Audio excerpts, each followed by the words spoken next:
Chaque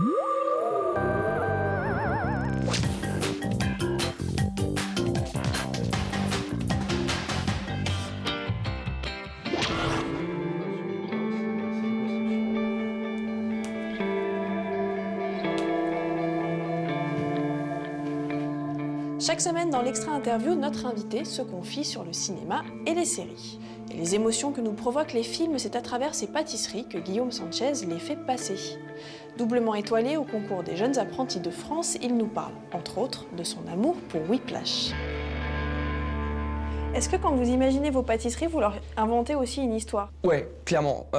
Si la question est est-ce que je scénarise mon truc, oui.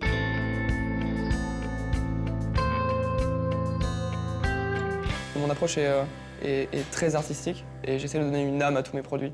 Et pour ça, j'ai besoin de me reconnaître dedans. Donc souvent, c'est par rapport à des choses que j'ai appréciées ou pas. Je choisis une couleur bien particulière ou un goût bien particulier. J'essaie de trancher et de raconter un truc. Est-ce que vous auriez un exemple précis, une histoire précise d'une de vos pâtisseries? J'ai créé une collection quand j'habitais en Angleterre. J'étais un peu au fond du trou à cette époque-là. Et je me suis rendu compte qu'on donnait des noms hyper jolis à toutes nos pâtisseries. On essayait de raconter une belle histoire. J'ai pris le problème à l'envers et du coup j'ai fait une collection sur la dépression, sur la relation, la manipulation entre humains. À ce moment-là, j'avais envie que mes pâtisseries racontent ça. Voilà, donc c'était une approche différente. Comme au ciné, je bosse pas uniquement pour moi, je bosse pour le client qui vient déguster le produit. C'est un peu le même rapport entre la salle d'un resto et une salle de ciné. Il vient d'où votre amour pour le cinéma? Il vient de ma famille, on est gros amoureux de Cinoche depuis très très longtemps. Je pense que mon père est tombé amoureux du cinéma avec James Bond. Du coup, il m'a un peu transmis ça. Il m'a transmis l'amour des salles de cinéma, du popcorn, des sorties du mercredi. Il nous emmenait quasiment tous les mercredis au ciné. En tant que spectateur, vous attendez quoi d'un film? J'attends que ça provoque quelque chose chez moi. Soit un dégoût total, parce que le film est à chier et que au moins j'arrive à me faire un avis, soit un truc qui me fait chialer. Exemple type, Interstellar m'a fait chialer. Voilà. J'attends ça d'un film. Il y en a d'autres? Il y en a d'autres. Whiplash. Little trouble there. You're rushing. Here we go. 5, 6, and...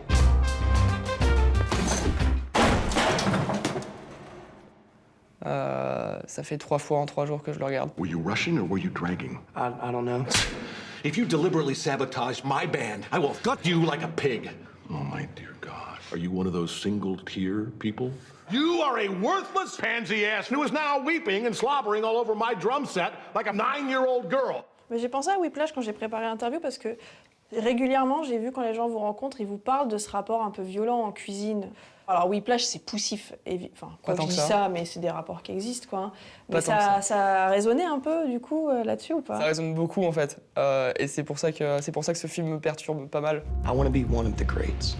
And because I'm doing that, it's going to take up more of my time. And this is why I don't think that we should be together.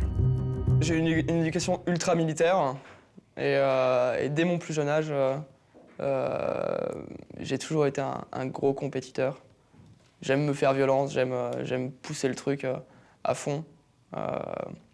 Le problème avec ça et le fait d'être carriériste, c'est qu'on perd tout ce qu'il y a à côté. Au final, Whiplash raconte un peu ça. Pourquoi aller voir un film 3 fois, en fait? Quand un truc me touche, j'ai du mal à voir les points faibles. Du coup, je m'accroche très très vite à la chose. Un peu comme avec une personne, en fait. Tu rencontres quelqu'un et puis il y a des points de sa personnalité qui vont te parler. Et du coup, tu fais une fixette sur la personne et t'oublies de faire une analyse du reste. Whiplash, je l'ai trouvé tellement génial dès le départ que je me suis dit, putain, c'est pas possible. Ça se trouve, c'est une grosse daube, faut que je le remate.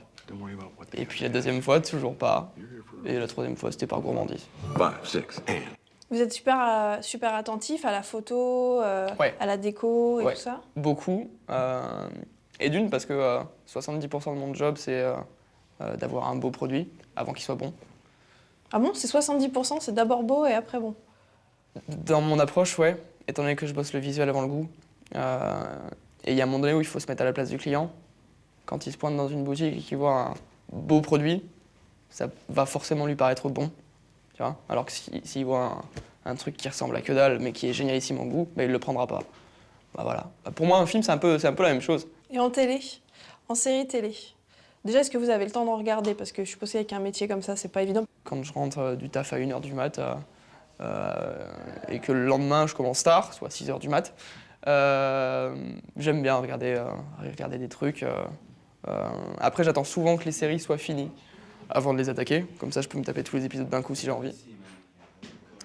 Ça va être ultra cliché, mais Breaking Bad me parlait. Je suis un gros fan de The Walking Dead. Et là, dans une des dernières que j'ai matées, j'ai maté Suits, Ouais. que j'ai trouvé top. You have no idea what I have or haven't done to get where I am. You lied to me about everything. I have no idea who you are.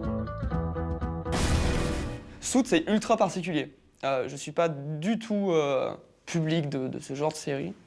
Mais je sais pas, la psychologie des personnages m'a attiré. Bon. Après, j'ai une fâcheuse tendance à me retrouver dans tous les personnages des trucs que je peux apprécier. Donc c'est sûrement ça aussi. Mais il y en a une autre qui est en 8 épisodes, qui se passe en Angleterre sur la mort d'un gosse, je me souviens jamais. Broadchurch. Ouais. Qui m'a foutu une sacrée claque. Il y a assez de grains pour que ça devienne dégueulasse. Le scénar est tellement bien fait qu'au début, tu te fais énormément chier et qu'à partir du 4e épisode, t'es incapable de quitter ta série. Donc on parle de cinéma, déclencheur d'émotions. Est-ce que le rapport est différent avec la série? Puisqu'à ce côté, j'y passe 8 heures, 10 heures, 20 heures, j'y passe une saison. Il est différent parce qu'ils vont droit au but.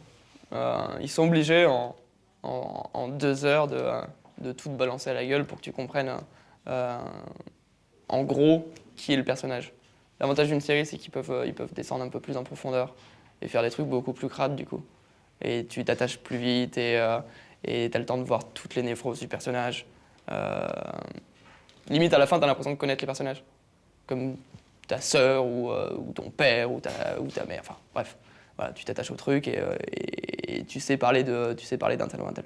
Et du coup, est-ce que vous arrivez à un espèce de point d'attachement ultime du fan qui, quand la série s'arrête, a le cœur un peu brisé, quoi? Non, jamais. Je suis un consommateur, donc je consomme le produit comme n'importe qui et je jette après. Voilà.